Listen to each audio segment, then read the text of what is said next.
बापाच्या डोळ्यातलं पाणी गालावर येईल, ऐकून जा. बापाच्या डोळ्यातलं पाणी गालावर येईल आणि मुलाला सांगेल, ए बाळा नको रे राजा मला कुठल्या दवाखान्यात नेऊ.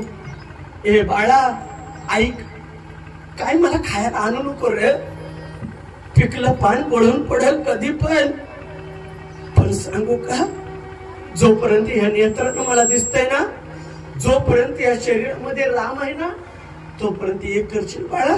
काय करू बाबा सांगा, काय करू नको. माझ्या पोरीला तेवढं पोरीला बघू दे.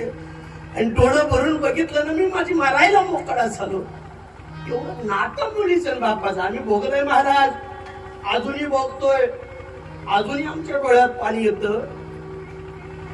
एखादं 4 वर्षाचं लेकरू दारात बसू द्या आणि बाप दडवून तिला जाऊ दे, बाप कामाला, तिला चुकून बाप कामाला जाऊ द्या. पोरगी दिवसभर बापाची आठवण काढल दिवसभर, पण कामाच येत असताना घरात तिला काय माहित होतं कोणाच बाप आपला ह्या टायमाला घरात येतो. दारात बसते बापाची आठवण काढून. पण बाप आला ना, जसा बाप आला तसं पहिल्यांदा दोन्ही तांगड्यामध्ये शिरते आणि दोन्ही तांगड्याच्या मध्ये झोकायचे येते. म्हणते बाबा मला फसवून गेला का काय सकाळी, कुठून आले एवढं मुलीचं बापाचं नातं, कधी कळलं रे गड्या. आणि खरं जर कळायचं असेल तर बसलेलं माझ्या आईनं विचारा, ज्याच्या जीवनातला बाप निघून गेला तिला माहेरात जा वाटत नाही. ओट्यावर बसलेला बाप आणि दारात खेळलेला नातू आणि आत्या तिकडून यावी बर का बाबा.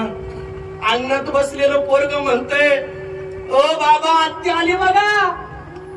एवढंच शब्द ऐकतं बाप, एवढाच शब्द ऐकतं. त्या बापाला कधी सरकण्यासाठी ताकद नव्हती, कधी उठण्यासाठी, कधी बोलण्यासाठी ताकद नाही.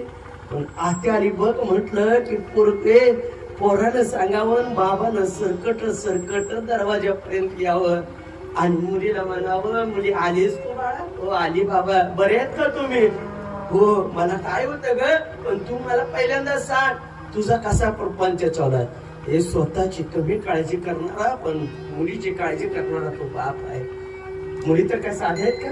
माझ्या जगद्गुरु तुकोबारायांच्या जीवनामध्ये प्रसंग घडला, जगद्गुरु तुकोबारायांच्या जीवनामध्ये प्रसंग घडला. ऐकून जा. भागीरथी नांदायला गेली, जगद्गुरु तुकोबारायांची मुलगी भागीरथी नांदायला गेली. काय प्रेम बापाचं मुलीचं सांगून जातो, ऐकून जा. भागीरथी नांदायला गेली,